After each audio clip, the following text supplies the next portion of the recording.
Hello.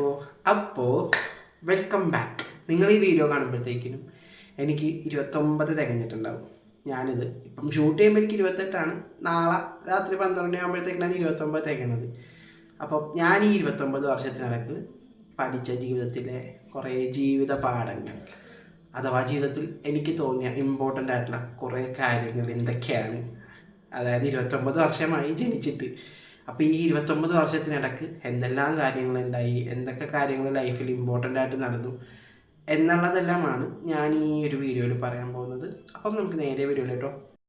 അപ്പോൾ number 1, അതായത് എനിക്ക് തോന്നിയ അൾട്ടിമേറ്റ് ആയിട്ടുള്ള ഏറ്റവും വലിയ കാരണങ്ങളിലൊന്ന്, നമുക്ക് ആകെ ഒരൊറ്റ ജീവിതമേ ഉള്ളൂ. അത് നമ്മൾ നമ്മളുടേതായിട്ടുള്ള രീതിക്ക് നമുക്ക് സന്തോഷം എന്തോ ആണ് കിട്ടുന്നത് അത് കണ്ടെത്തി അത് ജീവിക്കാൻ നോക്കുക എന്നുള്ളതാണ് എനിക്ക് അൾട്ടിമേറ്റ് ആയിട്ടുള്ള കാര്യമായിട്ട് തോന്നിയത്.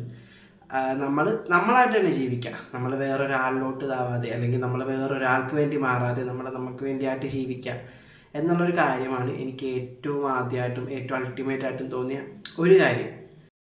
പിന്നെ നമ്പർ 2, അതെന്ന് പറയുന്നത് അതിനേക്കാട്ടിലും വേറൊരു ഇമ്പോർട്ടൻ്റ് ആയിട്ടുള്ളൊരു കാര്യമാണ് എഡ്യൂക്കേഷൻ. വിദ്യാഭ്യാസം വളരെ വളരെ ഇമ്പോർട്ടൻ്റ് ആയിട്ടുള്ളൊരു കാര്യമാണ്. കാരണം എനിക്കറിയാം, ഇപ്പം എൻ്റെ പരിചയത്തിൽ തന്നെ അത്രയധികം എഡ്യൂക്കേറ്റ് ചെയ്യാൻ പറ്റാത്ത ആൾക്കാർ എൻ്റെ ഒപ്പം എനിക്ക് പരിചയത്തിലുണ്ട്. അതുപോലെ നല്ല രീതിക്ക് എഡ്യൂക്കേറ്റ് ആയിട്ടുള്ള ആളുകളുമുണ്ട്.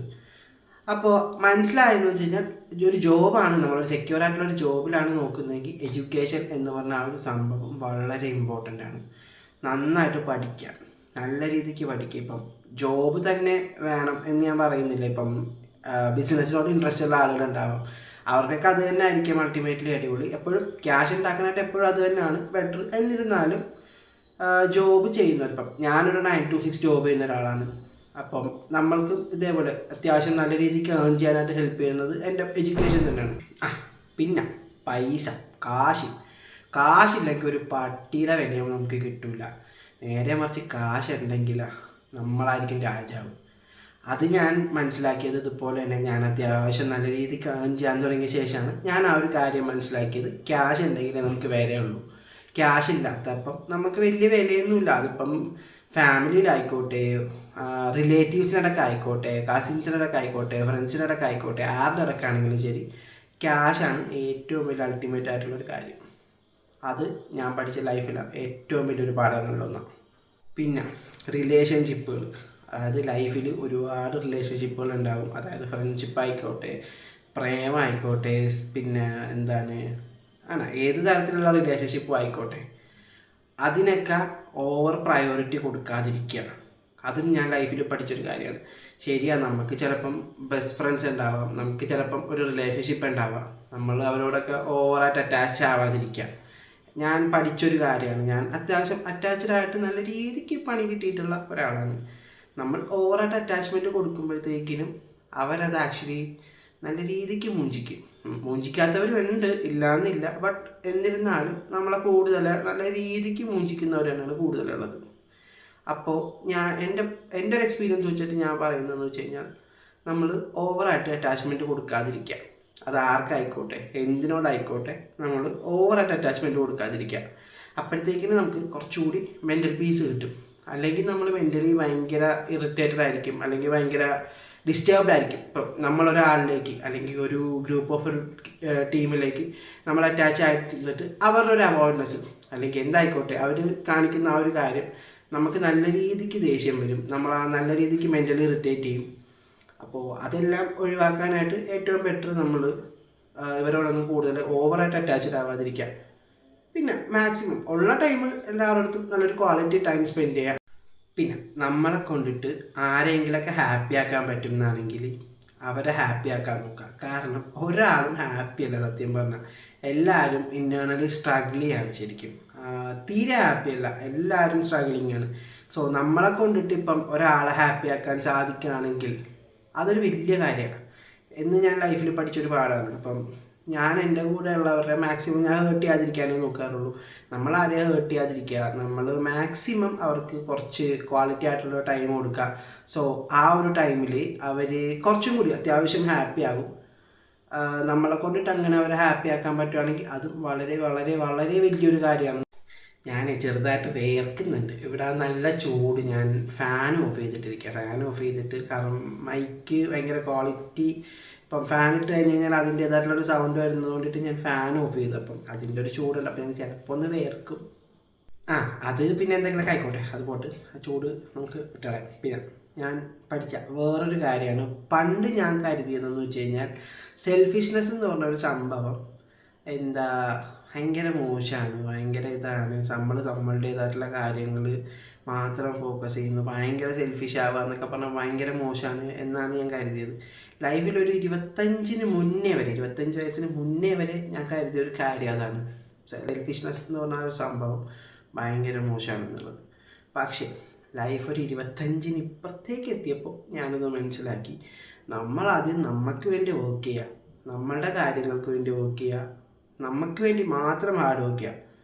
എന്നിട്ട് നമ്മളെ കൊണ്ടിട്ട് മറ്റൊരാൾക്ക് സഹായം ചെയ്യാൻ പറ്റുമെങ്കിൽ അത് സെക്കൻഡറി ആയിട്ട് ചെയ്യാം. പ്രൈമറി തിങ് എപ്പോഴും നമ്മളുടേതായിട്ടുള്ള കാര്യം ചെയ്യുക എന്ന് തന്നെയാണ് ഞാൻ മനസ്സിലാക്കിയത്. പിന്നെ ഒരു പ്രായം കഴിഞ്ഞു കഴിഞ്ഞാൽ, അതിന് മുന്നേ വരെ നമ്മൾ ചിലപ്പം ഒരാളെ നോക്കുമ്പോഴത്തേക്കിനും പല ഫാക്ടേഴ്സ് നോക്കും. ഇപ്പം അവൻ്റെ കളർ എന്താ, അവൻ്റെ നാടെന്താ, ഫാമിലി ബാക്ക്ഗ്രൗണ്ട് എന്താ എന്നുള്ള കാര്യങ്ങളെല്ലാം പലരും നോക്കും. പക്ഷേ ഒരു കാലം കഴിഞ്ഞ, ഇപ്പം ഞാൻ അതും മനസ്സിലാക്കിയത് 25-ന് ശേഷമാണ്.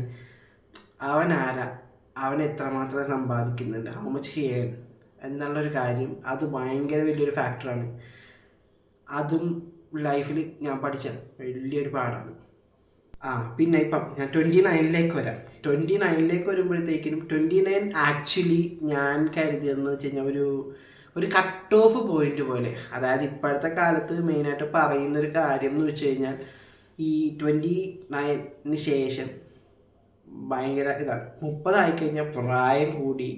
പക്ഷേ നമ്മളൊക്കെ ഇപ്പോഴും ഇന്നർ മൈൻഡിൽ നമ്മളൊക്കെ ഇപ്പോഴും ചൈൽഡ് എന്നുള്ളൊരു രീതി തന്നെയാണ്. അത് ഞാൻ 20s ഫസ്റ്റ് ഹാഫിൽ ഞാൻ ഒരിക്കലും ആ ഒരു മൈൻഡിൽ ചിന്തിച്ചിട്ടില്ല. ഞാൻ ആ ഒരു 30s എത്തുന്നവരുടെ മൈൻഡിൽ ചിന്തിച്ചിട്ടില്ല. ഞാൻ കരുതിയതും അവരൊക്കെ ഭയങ്കര മെച്ചുവേർഡായിട്ടുള്ള ഒരാൾക്കാരാണ് എന്നുള്ള ഇതാണ്. ഞാൻ നെക്സ്റ്റ് ഇയറിൽ 30 ആകും. എന്നിരുന്നാൽ പോലും ഞാനിപ്പോഴും, എനിക്ക് സത്യം പറഞ്ഞു കഴിഞ്ഞാൽ ഞാനിപ്പോഴും ഒരു 20, 21, 22 വയസ്സ് ആ ഒരു രീതിയിൽ തന്നെയാണ്. ഈ 23-ന്ന് പിന്നെ 29 എത്തിയ ആ ഒരു 6 വർഷം അതെങ്ങനെ പോയിന്ന് എനിക്കൊരു ഐഡിയ ഇല്ല. സത്യമായിട്ടും എനിക്കൊരു ഐഡിയ ഇല്ല. 2019 കോളേജ് കഴിയുമ്പോഴത്തേക്കിന് എനിക്ക് 23 വയസ്സ്. അത് കഴിഞ്ഞ് പിന്നീട് ഇങ്ങോട്ട് ഇപ്പോൾ 2025 വരെ എത്തി. അതിനിടയ്ക്ക് ഒരു 2-2.5 വർഷം ഒരു റിലേഷൻഷിപ്പ് വന്നു പോയി. ബാക്കി ഈ ഒരു ടൈം എല്ലാം കൂടിയിട്ട് എങ്ങനെ ഈ ഒരു 6-6.5 കൊല്ലം പോയി ഒരു ഐഡിയ കിട്ടുന്നില്ല. അപ്പം നമ്മൾ പറഞ്ഞു തന്ന പോലെ ഇപ്പം 29 എന്ന് പറയുന്നത് ഒരുമാതിരി കട്ട് ഓഫ് ലിമിറ്റ് പോലെയാണ്. ഇപ്പം 29-നകത്ത് സെറ്റിൽ ആവണം. ഞാൻ പറഞ്ഞു കേട്ടിട്ടുള്ള കാര്യമാണ്, 29-നകത്ത് സെറ്റിൽ ആവണം. 29-നകത്ത് നമ്മൾ സ്വന്തമായിട്ടൊരു വീട് വാങ്ങണം, അല്ലെങ്കിൽ ഒരു വീട് വെക്കണം. 29-നകത്ത് നമ്മൾ കല്യാണം കഴിക്കണം. ഇങ്ങനത്തെ കാര്യങ്ങളെല്ലാം ഇതെല്ലാം ചെയ്ത് തീർക്കണത് 29-നാണെന്നുള്ളൊരു വിശ്വാസമുണ്ട് ഇപ്പം. മുമ്പ് അങ്ങനത്തെ ഒരു വിശ്വാസം ഉണ്ടോ എന്ന് എനിക്കറിയില്ല. ഇപ്പം എന്തായാലും അങ്ങനെ ഒരു വിശ്വാസമുണ്ട്. അതൊക്കെ സത്യം പറഞ്ഞാൽ ഇപ്പം 29-ലോട്ടൊക്കെ എത്തിയ ആളുകൾക്ക്, അതായത് 30-ക്ക് മുന്നേ നിൽക്കുന്നവർക്കൊക്കെ അത് വെച്ച് നോക്കുമ്പോഴത്തേക്കിനും ഭയങ്കര ടാസ്ക്കാണ്.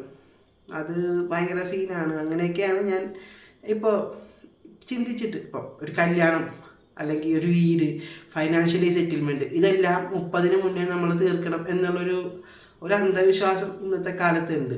അതൊക്കെ മാറണം എന്നൊക്കെയാണ് ഞാൻ ഇപ്പോൾ പറഞ്ഞു വരുന്നത്. ഇതിപ്പം സത്യം പറഞ്ഞാൽ നമ്മുടെ ടോപ്പിക്കിൽ നിന്ന് മാറി. ഇപ്പം ഞാൻ ലൈഫിൽ കണ്ട കാര്യങ്ങളും എക്സ്പീരിയൻസ് ചെയ്ത കാര്യങ്ങളെല്ലാമാണ് നിങ്ങളപ്പോൾ ഇത്രയും നേരം കേട്ടോണ്ടിരുന്ന് വെച്ചത്. അപ്പം ഞാനിത് അപ്ലോഡ് ചെയ്യുന്ന ദിവസം എൻ്റെ ബർത്ത്ഡേ ആയിരിക്കും. എനിക്ക് 29 വയസ്സാണ് തികഞ്ഞു. അപ്പം അത്രയൊക്കെ തന്നെ ഉള്ളൂ. നമുക്കിനി ഇതുപോലെ ഓരോരോ കാര്യങ്ങളൊക്കെ ആയിട്ട് നമുക്ക് മറ്റൊരു വീഡിയോസിൽ വരാം. ഞാനിപ്പം ഇങ്ങനെ പ്ലാൻ ചെയ്യുന്നുണ്ട് ഇതുപോലെ കുറച്ച് വീഡിയോസ് ചെയ്യാം, ഇങ്ങനെ എല്ലാവരോടും സംസാരിക്കാം.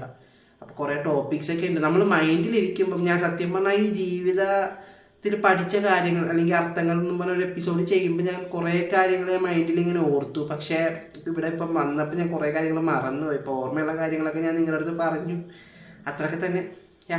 അപ്പോൾ നമുക്ക് ഇനിയും ഇതുപോലുള്ള എപ്പിസോഡ്സ് വരും. ഞാനിങ്ങനെ ആലോചിക്കുന്നുണ്ട്,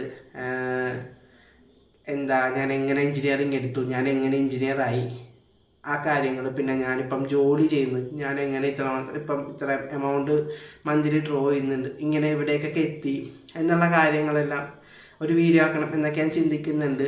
പിന്നെ അപ്പോൾ അങ്ങനത്തെ വീഡിയോസൊക്കെ നമുക്ക് ഫ്യൂച്ചറിൽ വരും. അപ്പോൾ അത്രയൊക്കെ തന്നെ ഉള്ളൂ. Keep in touch. Okay, by.